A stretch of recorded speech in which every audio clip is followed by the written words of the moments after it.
Hello, hello, everybody. Today, as you can see on the screen here, Monster Hunter 3 Stories Twisted Reflection. The trailer. Go forth. I believe this is going to be the last trailer before the story comes out on March 13th. I've been looking forward to the game ever since they announced it. It is my most anticipated game of the year. I will absolutely be streaming this game, should my computer allow. So I'm all around, I'm so excited. I'm playing the demo. I've actually got 30 hours into the demo. Actually, I think it's closer to 32, but whatever. Hopefully they don't spoil too much in this trailer. I know Capcom can be a bit notorious for showing you everything that the story has to offer. I hope that's not the case. I hope I don't regret watching this, because I really am going in here with the excitement of a good story. So yeah, fingers crossed there. As far as monsties go, I know it's not probably going to be a thing, especially just for lore implications, but I really just want a Gore Magala monstie. I want him. I want him. I know it doesn't make sense, but I think it makes almost as much sense as having a Bloodbath Diablo spear monstie with its complete hatred of all mankind. As terms for things that I think could be doable, I think the monstie I want the most is Abyssal Laggy. I feel like Abyssal Laggy has just been forgotten in these games, or just in general, honestly. I did see on a YouTube video that Laggy is in the game, and with the whole habitat restoration, I feel like it's more possible that we get Abyssal Laggy, but that could just be my copium talking. Also, yes, I see a comment down there. I hope Savage Devil Joe is a monster we can get to. Because for some reason, they always only add regular Joe, which I guess makes sense, since he's always a post-game monster anyway. But, again, I've seen YouTube videos, and I see that he is in the second area. If you can get him that early, then I have hopes that they might add Savage Joe. That would make me happy. Also, people that keep saying, I've seen this a lot, not just in this YouTube chat, people saying that they want Fatalis as a monstie. I think we had a much higher chance of it in Gore Magala than that, because that makes no fucking sense. 3, 2, 1, give me the goods. That's Lao-Shan Lung! Oh, just right off the rip, okay. That's the nose on my face! Subtitles right here. now, there aren't many of us hunters who have ever met a live Lao-Shan Lung, that's for sure. It's all crystallized now, but can you imagine it stomping What did they do to him? Elder dragons ain't no joke. They say their steps would shake the land like earthquakes. Anything else? We scouted the local terrain, learned of the city's egg trade, and even managed to get a good Egg sense trade? of the Scrivener's movements. In addition, we received noteworthy intel about the Sacrosanctum.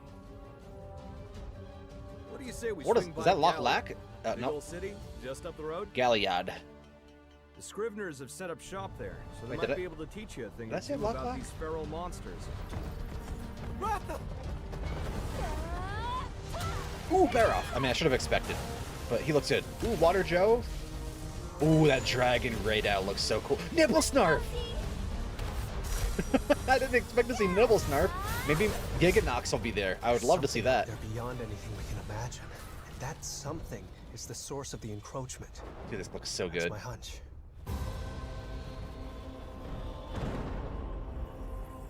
That's an Arkveld egg. There's no way that's not. They're here. It's the egg they want. We'll try to buy you some time. Clarissa! It's time you give us the egg. Never. Not a chance.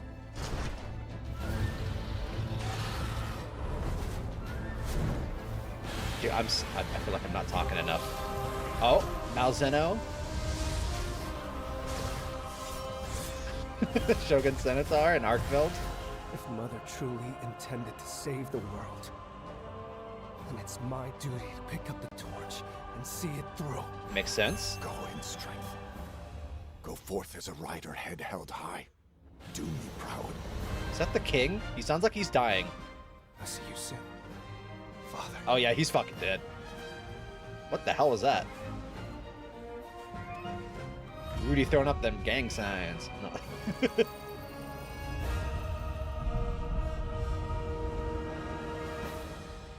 Okay, is there something at the end here? Okay, we got wins. Is it gonna be a Matsu maybe? Oh, nope. Narwa and Ibushi. Okay. Not my favorites, but I just didn't really play much of Rise to begin with, so I never fought them. So I can't say if I like them as a fight or not, but as monsters, I'm not, like, particularly, like, fond of them. Oh yeah, all that DLC. Yeah, we know. I know. I'd love to have everything, but I'm not paying $100 for that. Oh boy, that was great. We are definitely gonna go dive into that a bit more here. That is a good trailer. I like that. They also didn't seem to spoil too much again. I mean, it would have been cool to see Lao-Shan Lung. Alright, hold on, I'll just let it go up to that point. I feel like seeing this in-game before having watched the trailer would have been amazing, and I do kind of regret I'm not going to get that experience now. It's not particularly story relevant, at least from the trailer. It looks just more like a locale. That would be sick if somehow the crystallized Lao-Shan Lung just came to life, like all the crystal encroachment like broke off of it from the surface and there was just like a fully alive Lao in there. I doubt they'd do that, and holy shit, that Lao is humongous, especially compared to the one you fight in the old game.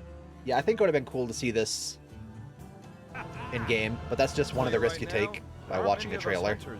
Also, we have Scriveners confirmed in here. Also, yeah, I feel like this looks like Lok-Lak to me. It's not, obviously, because it's called Galiad, but it gives me serious Lok-Lak vibes. And the reason I was confused about saying Lok-Lak, in my brain, when I said Lok-Lak, I pictured Moga Village for a second. I'm like, that doesn't sound right. So I was kind of tripping on my thoughts for a bit until I remembered, no, Moga Village is the offline hub. That's the little town, and Lok-Lak is the online hub. My wires got crossed there, but I had it right in spirit. I didn't notice this. I actually didn't get a chance. I didn't see that. I was too busy in having my wires crossed, I guess. But laggy, awesome. Looks like just a normal laggy that was frozen by the encroachment. We did see a Jarrakan. Yeah, I saw him. I didn't register him, but I registered him, if that makes sense. Like, I didn't point him out, but I did notice him. And then there's Baroth. Dude, I love Baroth. He's one of my favorite monsters, like, design-wise. We got a Water Devil Joe. Funny thing. This is another tangent. When I learned Devil Joe was in the game, which I kind of figured he was going to be anyway, I was like, oh man, I can't wait to have a Dragon Element Devil Joe.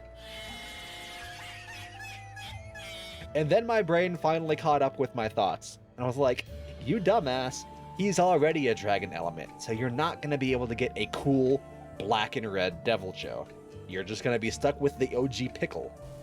See, that's what I wanted from Joe. I wanted this cool black and red color scheme, like almost like Savage Joe, but more extreme. But Raydell looks sick as fuck. I'm probably going to do that whenever I get my hands in the game, because that just looks so metal. Raydell by himself is already so cool. Having this color scheme, the Edgelord color scheme, is just going to be chef's kiss. Also, Nibblesnarf confirmed. Hopefully, it's not the case where you can't get him as a Monstie, like they did in all the other games with like Duramboros and Tetsukabra and stuff. I hope, aside from really big bosses, they don't pull that shit again, because I find it unacceptable. If you put it in the game, let it be a Monstie. Again, with certain exceptions, like, obviously, I don't think we're going to get a Yamatsukami Monstie. As cool as that would be, I feel like that's just way too big. But anything of a reasonable size, just give it to us. And he'd be a good dig Monstie.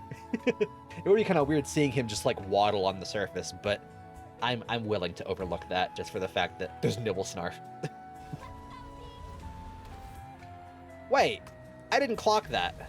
Like, I noticed it was like a Thunder Element Glavenus. I didn't realize it had the little head armor on, and I didn't register that Eleanor was riding it. Does she swap out her Anjanath for a Glavenus? Does that mean the other guys will be able to swap out Monsties as well? I figured that you might be able to swap their weapons at some point, but I didn't think they would swap Monsties. That's interesting. That's really interesting. I'm sorry, that does just look like an Arkveld egg to me. It might not be, For all we know, that could be the final boss egg, because it does seem like everybody's fighting over it. But my brain immediately went to Arkveld, and I was like, it kind of makes sense everybody's fighting over an Arkveld egg. Like, I could see Arkveld being a enemy boss monstie that you have to fight at some point. Especially if they do like an enhanced Arkveld, like they're doing with the honed Glavinuses. Dude, an Arkveld with armor? Like, I could imagine an Arkveld with like, kind of like the armor they have up for these guys, but like, it's like a pitch black armor, so it really contrasts with the white and black. I think that could be sick as fuck. And of course, we got Malzeno, which to me, Malzeno is a case for fuck the lore, add it anyway, because was it not the Curio that were making monsters go crazy in Rise? I could be completely wrong about that. No, I think it was Ibushi and Narwa actually when I'm thinking about it. But when I see the Curio, I was like, it's kind of weird that you have a monstie that has the Curio. So I was like, if they can do that, they can add Gore. What do I know? Again, I haven't played much of Rise at all. I just personally don't like the wire bugs, the wire bug mechanic. So I kind of skipped it. And again, this, to me, this line, go in strength, go forth as a rider, head held high, do me proud. I feel like that just sounds like he's dying, like that's his final words, like he's like, I've been a terrible father, but I want my child to, you know, be better than me, kind of thing. I totally see that. I totally see the king dying. Especially this as well. It's all solemn. It kind of looks like we're in Azuria still, but it's like kind of overcast with the light and everything. So I can imagine this like after they buried him or something. Yeah, I don't know, but I like it. I didn't think I was gonna ramble on this much about it. And of course, again, we have Ibushi and Narwa. Again, I don't have too much to say about them because I didn't get far enough in Rise to actually fight them. And they're cool-ish from a design standpoint, but they just never really caught my attention in any good way. And we all know about the DLC. Still pissed off about this, and I think everybody should stay pissed off about the side story Rudy thing. I think everybody should absolutely stay pissed off about this. It sucks because I want all of this, right? But I cannot justify forking out the money for it, dude. I especially want this outfit for Ogden. He looks so fucking dapper. Also, you know, Cora and Eleanor's outfits here aren't that bad either. You know what I'm saying? But Ogden, that's the what I really want for this. Also, look at that Pookie. Also, I just realized is he supposed to be like a ninja? A ninja with a Lagiana, huh? That's kind of weird. That's pretty much it for me. I'm just rambling at this point. That's it for me. I'll catch you next time. Bye-bye.